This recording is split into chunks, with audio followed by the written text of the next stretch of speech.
Ici Louis Lemieux, votre fier député Saint-Jean.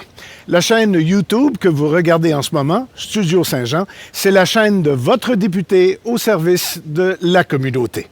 Tout au long de l'été, Alice et Marianne vont vous présenter ce que je vous présentais depuis plus d'un an déjà, des rencontres, des conversations avec des gens de la communauté qui ont besoin de vous ou qui veulent se faire connaître de vous et par vous pour mieux travailler ensemble. Dans le fond, Studio Saint-Jean, c'est d'essayer de communiquer plus et de communiquer mieux, comme ceci.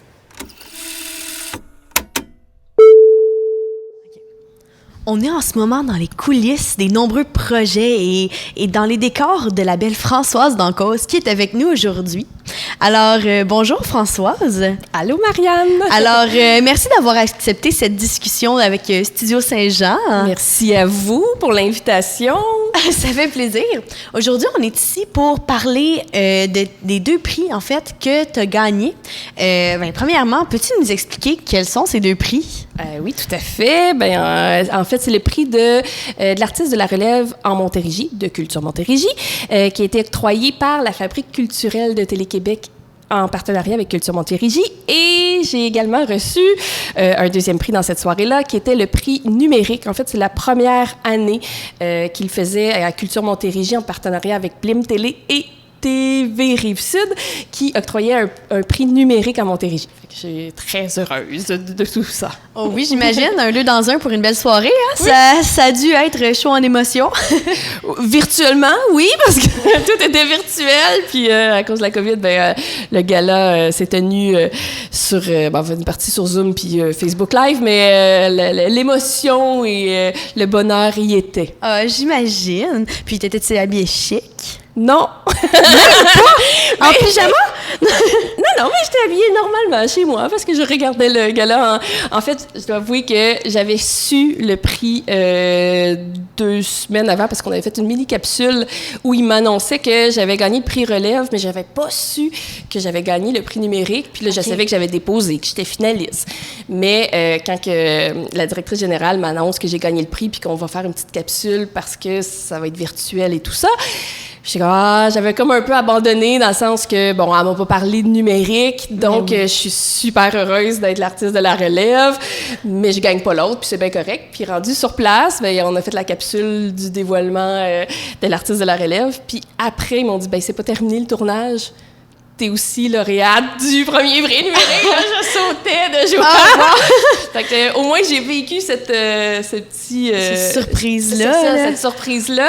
Puis après ça, le gala était rediffusé. Mais tu sais, moi, j'avais juste fait mes petits tournages, fait que j'avais pas vu le gala au complet, qui est animé par Sylvain Massé, le président de la Culture Montérégie. Puis voilà, fait que haute émotion, mais j'avais pas mis ma tenue de soirée dans mon salon. Ah, c'est bien correct, on te pardonne. Mais c'est génial, ces deux prix-là. Et pourquoi as-tu... qu'est-ce qui a fait en sorte que tu as gagné ces deux prix-là, le numérique? Je ne sais pas. Non, c'est pas vrai. Non, mais j'ai quand même envoyé un dossier. Donc, en fait, justement, le prix relève, c'est Madame la ministre, Madame Roy, qui l'a remis. Et ce qu'elle a noté, elle a souligné, en fait, tout le volet partenaire de ma démarche artistique aussi, puis de l'ancrage dans la communauté des projets que je portais. Également, le souligner, je déposais en tant qu'artiste multidisciplinaire, donc tous les arts que je touchais et l'originalité des projets, notamment l'inventaire des lieux que je fais partie avec Thomas Hutchison, mon conjoint et mon artiste préféré. Et évidemment, Correspondance de guerre, qui est mon gros projet que je porte depuis 2 ans et demi là, maintenant. Oui, dont on va parler bientôt, justement. Le prix numérique, là, juste pour finir, le prix numérique, en fait, on a gagné pour la démarche et surtout la création du théâtre cinématographique, qui est une nouvelle façon d'entrevoir les arts de la scène que j'ai développée avec l'équipe de Correspondance. OK. Voilà. Puis, justement, peux-tu nous en parler un peu? C'est quoi le théâtre cinématographique? OK. On s'assoit, c'est complexe quand même. En fait, le théâtre cinématographique s'inscrit dans une démarche d'art numérique. Ça se passe nous, comment on le définit, c'est que c'est un art de la scène, donc logiquement est en diffusion en salle. Et le théâtre cinématographique, c'est que par la téléprésence, là, je vais expliquer c'est quoi la téléprésence, bon. Je pense que Marianne, tu le sais, mais pour ceux qui ne le savent pas, c'est que ça permet de relier le son et l'image d'une salle à l'autre de spectacle. Donc, il y a des stations scéniques qui ont été développées par la Société des arts technologiques de Montréal, la SAT, qui a fait un réseau de scènes ouvertes. Donc, actuellement, au Québec, je crois qu'on est rendu à 24 ou 25 salles au Québec qui sont équipées d'une station qui permet la téléprésence. Donc, qui permet, disons que je suis à Saint-Jean, je peux envoyer un signal en direct à Rimouski. Ou, le réseau, actuellement, il est québécois, mais pourrait être... c'est allé au Canada, mais aussi à l'international. C'est le même principe, la téléprésence, que le direct qu'on a à la télévision. OK. Ou les Facebook Live. Toutes ces choses-là avec... Mais en fait, c'est que on joue quand même avec une latence, donc rien n'est réellement en direct. Donc, on a tout le temps... Nous, avec les stations, ce qu'on développe, c'est 1,22 secondes de délai d'une salle à l'autre, mais qui joue beaucoup en musique, justement. Ah, c'est vrai. Le théâtre cinématographique, on le développe en théâtre, musique, danse. Okay. Donc, beaucoup d'enjeux au niveau de la danse et de la musique. Au théâtre aussi, il y en a certains, mais c'est plus adaptable, c'est plus facilement accessible, mais au niveau du rythme, si on a un délai, les harmonies, en tout cas, on est en train d'essayer de contourner cette latence-là. Et le théâtre cinématographique, le gros point, c'est pas juste de la téléprésence, c'est que dans chacune des salles, on a 4 caméras. Nous, ce qu'on utilise actuellement, c'est des PTZ, c'est des caméras qui sont rotatives, qui permettent de faire plusieurs angles, qui sont placés à l'intérieur de la salle et qui permettent de créer, par l'image, un côté très, très, très cinématographique. Donc, c'est pas une pièce de théâtre qu'on va voir. La scène devient un plateau de tournage et il y a une communion à l'écran. Et on décide, par le théâtre cinématographique, de choisir ce qu'on envoie d'une salle à l'autre. Donc, ça fait 2 contenus différents. Fait que tu vois le spectacle, disons, à Saint-Jean et Rimouski, tu es assis dans la salle, tu ne vois que ce qu'on décide de te montrer d'une salle à l'autre. Oh. Fait que dans le fond, on instaure un concept où c'est 2 contenus avec une grande histoire. Wow! OK. Je me suis un peu éloignée de mon micro. Un peu éloignée, mais c'est correct. Par passion. Ben oui, mais c'est correct, mais ça nous éclaire un peu de ce que c'est. Puis maintenant, avec Correspondance de guerre, avec ce projet-là, comment le théâtre cinématographique est impliqué? Puis, en fait, c'est quoi ce gros projet-là dont tu travailles dessus depuis plus de 2 ans, que tu nous disais tantôt? Oui, tout à fait. Bien, en fait, c'est que j'ai eu une première bourse, une résidence en création en salle à Saint-Jean et l'Assomption. Et par la SAT, en fait, qui avait octroyé, parce que nous, on avait l'intérêt de toucher à cette machine-là de téléprésence, de développer un spectacle spécifiquement pour la téléprésence.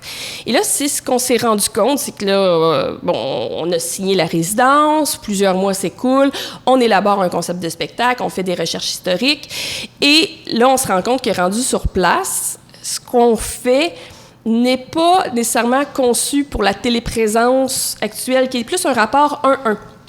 C'est-à-dire, ouais. J'explique le rapport 1-1.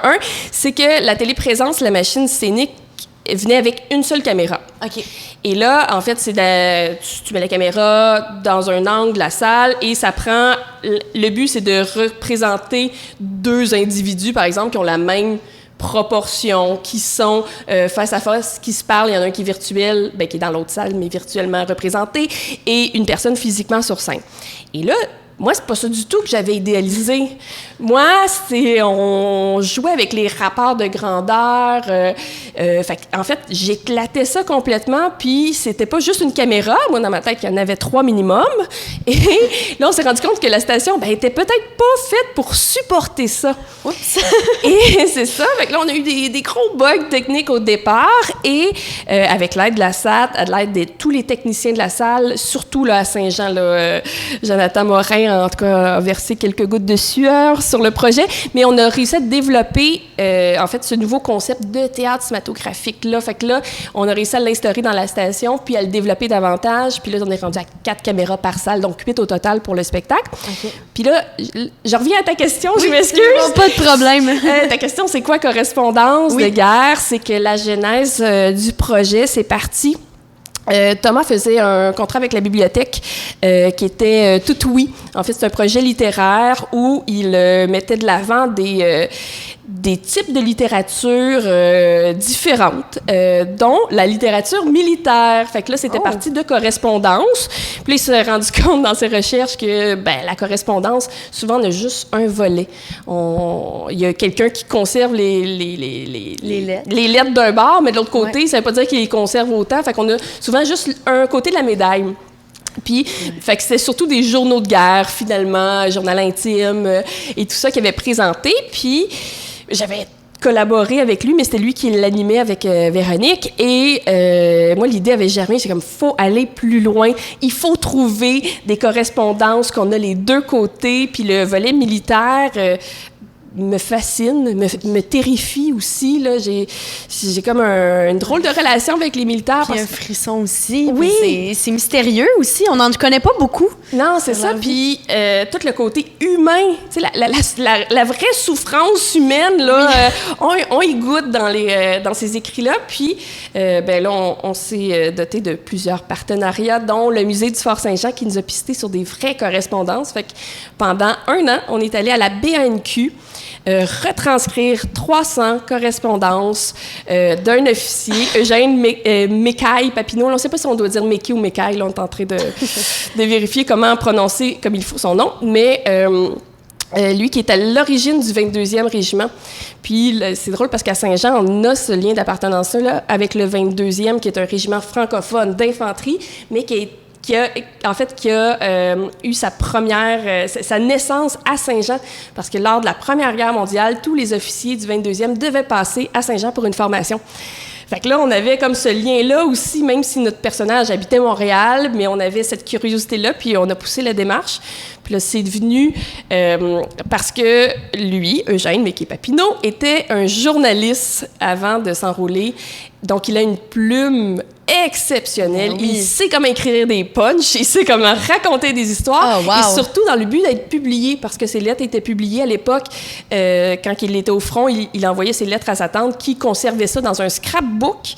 Oh! Donc, on parle de 1914, là. Quand même! Oui, c'est ça. Elle conservait tout. Fait que, en fait, quand on est arrivé là, on a 1000 photos de lui. C'est un des rares officiers, en fait, soldats ou en tout cas militaires qui possédaient un appareil photo dans les tranchées.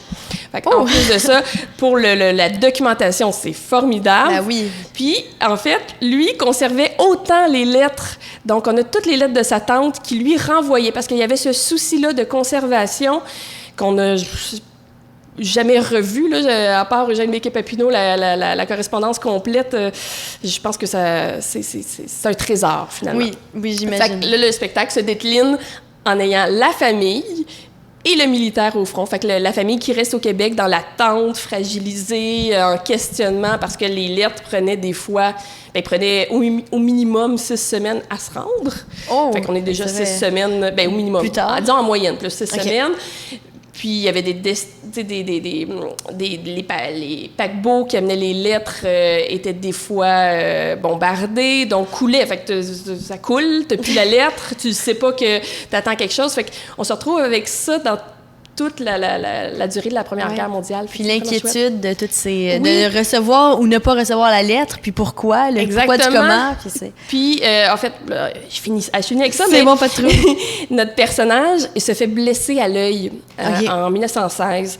Et la lettre n'a pas le temps de se rendre, de dire qu'il a été blessé, mais ils l'apprennent dans les journaux parce que la communication quand même internationale pour le régiment militaire. Fait que la famille apprenne... Mon neveu s'est fait tirer, il est blessé à l'œil, panique générale, est-ce qu'il est aveugle, est-ce qu'il est bien, est-ce que c'est juste ça la blessure? Fait que, voilà, fait que c'est ça qu'on vit dans la correspondance. Oh, wow! Oui. Génial.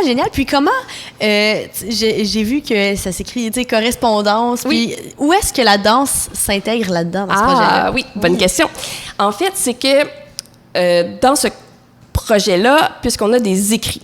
Donc, on a dans la correspondance disons que je vais prendre le personnage principal, Eugène, qui écrit à sa fiancée. Il va décrire la même scène à sa fiancée de façon très romantique, très peu ancrée sur la réalité du désespoir humain et tout ça. À sa tante, il va dire... Il filtre pas. Il va tout dire, ses émotions, il va dire comment il se sent désespéré, tout ça. Fait que là, on a 2 points de vue. Fait que ça, c'est super intéressant. Mais là, on se rendait compte que à ça s'ajoute une censure. Censure militaire. Il n'a pas le droit de dire où est-ce qu'il est. Il n'a pas le droit de nommer... en fait, il ne peut pas parler vraiment contre l'armée non plus dans ses lettres parce que tout va passer à la censure, puis il le nomme. Et là, on se rend compte que le contexte sociologique de tout ça, le contexte militaire, le contexte de la famille, parce que la famille aussi se censure, ne dit pas tout, parce que à l'intérieur de cette famille-là, il s'envoie des lettres aussi pour parler d'Eugène, de comment ils se sentent et tout ça. OK. Est-ce que tu as retrouvé ces lettres-là? Oui, on a toute la famille. Pour vrai, je pense qu'on a 12 personnes de la famille qui s'écrivent entre eux autres et qu'on a retranscrit. C'est formidable. Mais là, on se rendait compte que le contexte sociologique, on l'a pas par écrit. Fait que là, on s'est dit, si on ajoute à la pièce de théâtre de la danse, ça nous permet de, par la danse, interpréter, faire des recherches historiques un peu plus poussées pour documenter, en fait, l'espace. Donc, on a les non-dits qui sont représentés par chorégraphie, par danse, puis les danseurs sont des personnages. Donc, on a une tante, on a une sœur, on a d'autres militaires, voilà. Ah, wow! Puis là, tu avais aussi parlé un peu musique. Oui. Et comment la musique s'intègre avec ça? Bien là, c'est sûr, danser sans musique, c'est faisable, mais ça donne un autre style, tu sais. La musique, c'est où? Bien, la musique est vraiment ancrée dans la démarche artistique.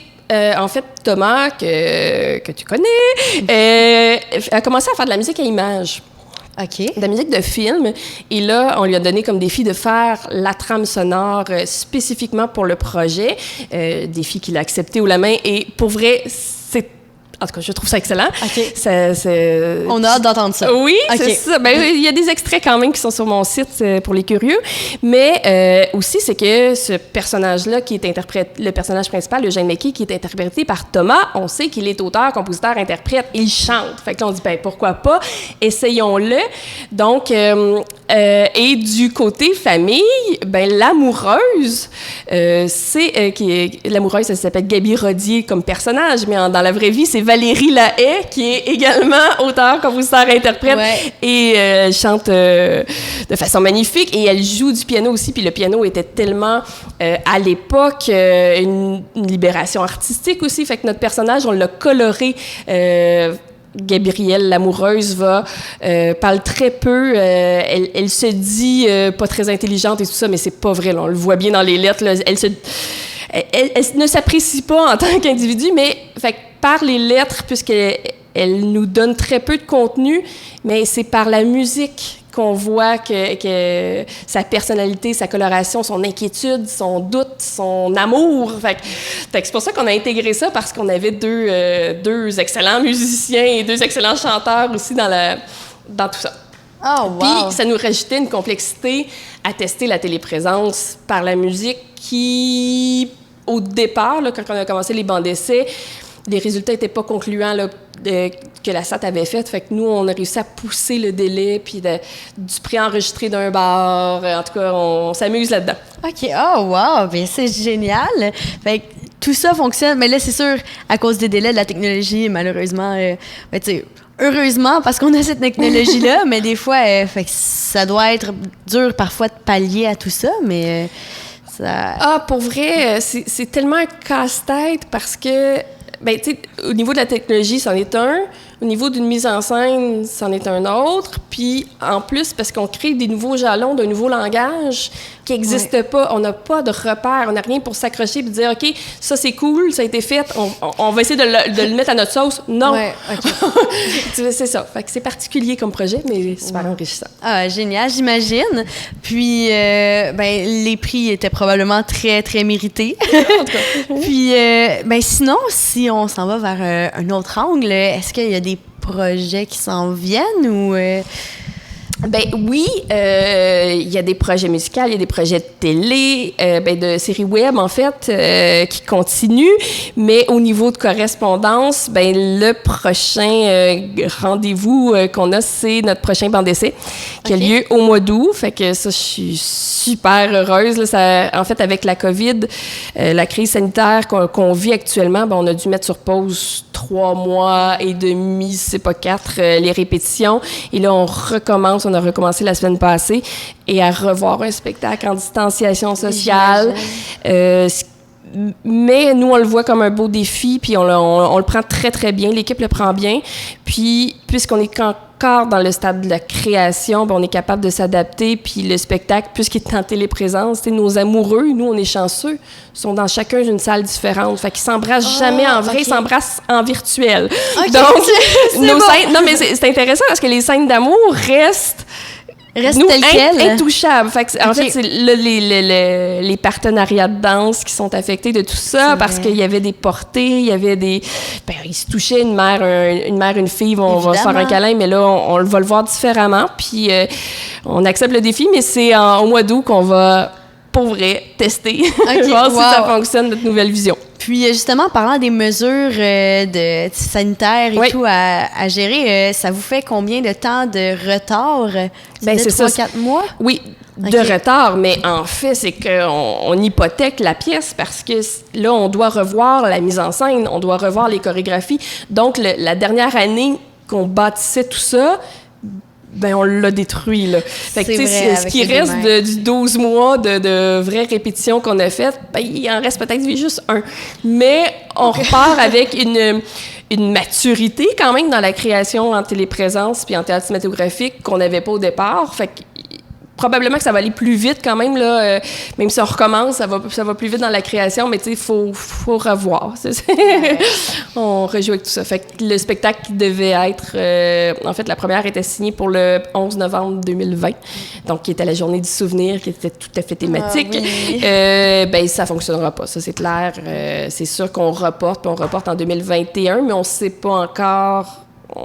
En fait, à la fin de l'été, on va se pencher pour une possibilité de première, mais pour le moment, on est trop tôt pour le dire. Ah, c'est bien. Ça fait des beaux défis, quand même. Ça fait des beaux défis. Puis, sinon, j'avais entendu dire que vous aviez eu une nouvelle salle, puis peut-être un nouveau partenariat à Sherbrooke. Voulez-vous nous en parler un petit peu? Avec plaisir. En fait, c'est qu'on a 3 partenaires diffuseurs qui sont avec nous depuis la dernière année, donc l'Aspect du Richelieu, le Centre culturel de Joliette avec la Salle des Jardins et le Théâtre Hector Charland à l'Assomption.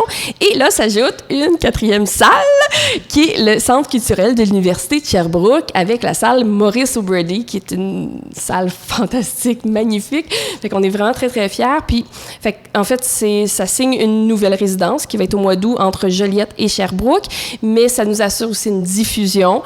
Et actuellement, là, on est en pour parler aussi avec d'autres salles pour éventuellement faire une tournée nationale, internationale et tout ça. Oh, quand même. Génial. Est-ce qu'il y a autre chose dont vous vouliez nous parler? Écoute, merci en tout cas pour l'entrevue. En tout cas, les projets continuent. Puis, en fait, j'aimerais peut-être juste souligner... Là, on a parlé beaucoup de moi, mais je veux juste mentionner que, ces prix-là, c'est un travail d'équipe. Puis sans l'intelligence puis le talent artistique des gens qui m'entourent, je les aurais pas eu, ces prix-là. Puis on n'aurait pas développé aussi des projets aussi stimulants. Fait que je voulais remercier l'équipe. En tout cas, je l'ai pas fait tantôt, puis là, c'est super important pour moi. C'est parfait. Ça donne des projets assez grandioses. Hein? C'est wow. Bien, merci beaucoup pour cette entrevue. Ça a été super, super intéressant. Puis voilà, on se revoit bientôt, j'espère. Merci!